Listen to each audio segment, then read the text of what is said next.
খাবারের মান ভালো হয়েছে, রান্না ভালো হয়েছে। হ্যাঁ, অনেক জায়গায় আমরা সবসময় অনেক জায়গায় মানে খাবার টেস্ট করি, আমাদের খাবার টেস্ট করতে ভালো লাগে। হ্যাঁ, তুলনা করলে এটা বেস্ট।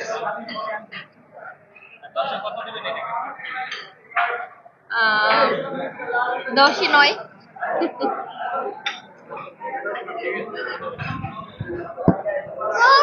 Thank you. আমি আসলে সামাজিক যোগাযোগ মাধ্যমে দেখলাম সেদিন খলিল ভাইয়ের সাক্ষাৎকার দেখলাম। খলিল ভাই তো আমার এমনিতেই পূর্ব পরিচিত। খলিল ভাইয়ের মাংসের দোকান থেকে আমি রেগুলার বেসিস মাংস কিনি। আমার অফিসের লোক পাঠায় ওখানে সিরিয়ালে দাঁড়াই থাকে মাংস কেনার জন্য। এটা বহুদিন ধরেই খলিল ভাইয়ের ফার্নিচারের দোকান থেকেও ফার্নিচার কেনা হয়েছে। আর আমার বাসা তো এইখানে পরিস্থিতি, এইখানে আমি উপরে ব্যানারও দেখলাম যে 1 তারিখ থেকে উদ্বোধন। সেখান থেকে আসলে ব্যস্ততার কারণে এতদিন আসা হয় নাই, সময় করে আজকে ফ্যামিলি নিয়ে চলে আসলাম। খাবারের মান ভালো। হ্যাঁ, জাস্ট শেষ করলাম। খাবারের মানে অসাধারণ অসাধারণ। এ ধরনের উদ্যোগকে স্বাগত জানাই। আমরা সবসময় খেতে আসবো ইনশাল্লাহ। না, অন্য জায়গায় এই কোয়ালিটির খাবারটা পাই না। আছে কাছাকাছি এই হান্ডির যে কালচার, যে প্র্যাকটিসটা গড়ে উঠতেছে, এটা খুবই ভালো। এখানকার খাবারের মানটা সামথিং স্পেশাল। আমরা সব বন্ধুরা খাচ্ছি।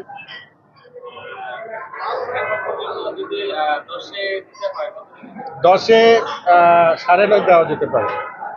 অ্যাকচুয়ালি কিছু তো রাখা উচিত ঘরের জন্য। এতটা ভালো না, কারণ আপনারা হাড্ডির পরিমাণটা বেশি দেন। আর কেজির যেই 1 কেজি যেই সিস্টেমটা, এটা এখানে রাখা উচিত। 4 জন আসলো 1 কেজি নিল, খাইলো। নাহলে মাংসর পরিমাণ করে 2 পিস বা 3 পিস, হাড্ডি পরে 1 পিস। এটা দিয়ে ভাত খাওয়া সম্ভব? আপনি বলেন।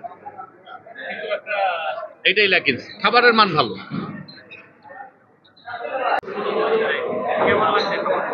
অনেক ভালো লাগছে খাবারটা। মানে এরকম বিরিয়ানি আমি আর কখনো খাই না এর আগে, ফার্স্ট টাইম খাইলাম।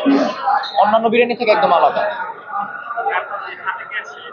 সাথে আমার একটা ফ্রেন্ড আসছে। এটা আমি ইউটিউব থেকে জানছি যে এখানে হচ্ছে একটা নতুন খুলিতে থেকে করছে, রেস্টুরেন্ট দিছে, পরে আসছি।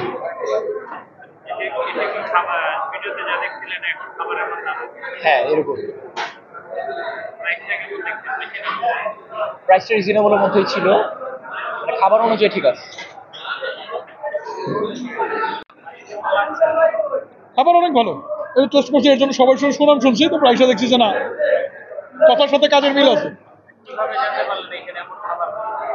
খলিল ভাইয়ের গরুর মাংস তো আগে থেকেই সবাই জানে, আর আমরা বিজনেস পারপাস আশেপাশে আসা পরে মাংসের দোকান থেকেই তার পরিচিতি। আমি তো পুরান ঢাকা।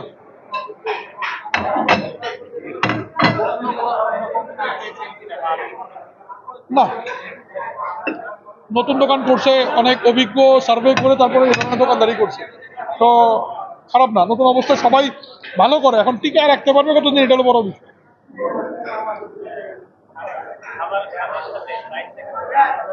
খাবারের সাথে সাথে প্রাইস, বাজারে দ্রব্যমূল্য অনেক বেশি, ঠিক আছে। তো ওই তুলনায় খাবার তুলনামূলকভাবে ঠিক আছে, এটা নিয়ে কোনো কমপ্লেন নেই।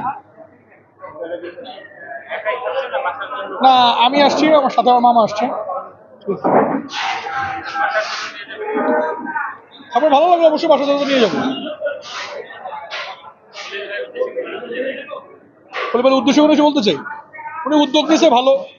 এবং বাজার দরে যখন যারা গরুর মাংস সিন্ডিকেট করে 800 টাকা, ভাই সালাডটা দিয়ে 800 টাকা 900 টাকা করে বেচছে, তখন উনি জনসাধারণের কথা চিন্তা ভাবনা করে উনি মার্কেট তুলনায় অনেকটা কম লাভে গরু মাংস বিক্রি করছে। এই হিসাবে ওনারে ধন্যবাদ।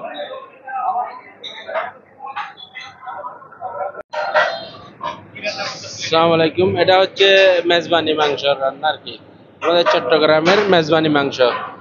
তো এখানে প্রায় দৈনিক 1 টন আরো 200 কেজি মাংস যায় দৈনিক ইনশাল্লাহ।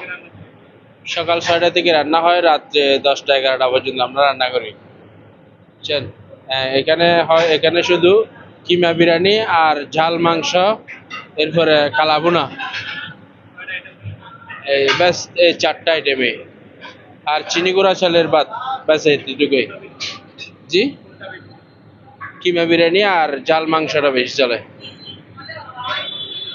জি, আমি এখানে এটা আজ খুলছে, নতুন খুলছে 1 মাস। আমরা চট্টগ্রামে মেজবানি মাংস পাকাইতাম আর কি। জি, হ্যাঁ ইনশাল্লাহ অনেক ভালো, অনেক টেস্টি। হ্যাঁ আলহামদুলিল্লাহ অনেক ভালো বলতেছে। এখানে শেয়ার শেয়ার দেওয়া যায় না মানুষকে, মানে কাস্টমারকে শেয়ার দেওয়া যায় না এরকম। আলহামদুলিল্লাহ এটা আল্লাহর একটা রহমত, আল্লাহর একটা খাস রহমত ইনশাল্লাহ। হ্যাঁ, হ্যাঁ, এই যে কিমা বিরিয়ানিটা অনেক চয়েস মনে করে সবাই। তারপরে যে জাল মাংসটা আছে না, ওইটা অনেক চয়েস মনে করে। এটা চট্টগ্রামের একটা সুনাম আছে, মেজবানি মাংস সবার একটা চয়েস। মেজবানি মাংস সবার একটা চয়েস করে, সেই জন্য মানে কি সবাই একটা আকর্ষণীয়। কালাবুনা কি, মেজবানি মাংস কি, ওইটা মানে কি, ওইটার জন্য মানে কি। আর আমাদের কেজি হিসাবে বেচা হয়। হ্যাঁ ইনশাল্লাহ এটা একটা আল্লাহর রহমত। আমাদের খলিল ভাই অনেক জনপ্রিয় একজন মানুষ, ভদ্র মানুষ। ওনার কারণে মানে ওনার ইয়াতে অনেক মানুষ আসে আর কি ইনশাল্লাহ। খাবারের কোয়ালিটি অনেক ভালো ইনশাল্লাহ, অনেক ভালো ইনশাল্লাহ। সন্তুষ্ট হয়ে আমরা মানুষ হাসে হাসে যাই, খাওয়া না খেয়ে মানে খেয়ে আলহামদুলিল্লাহ বলে বলে যাই ইনশাল্লাহ।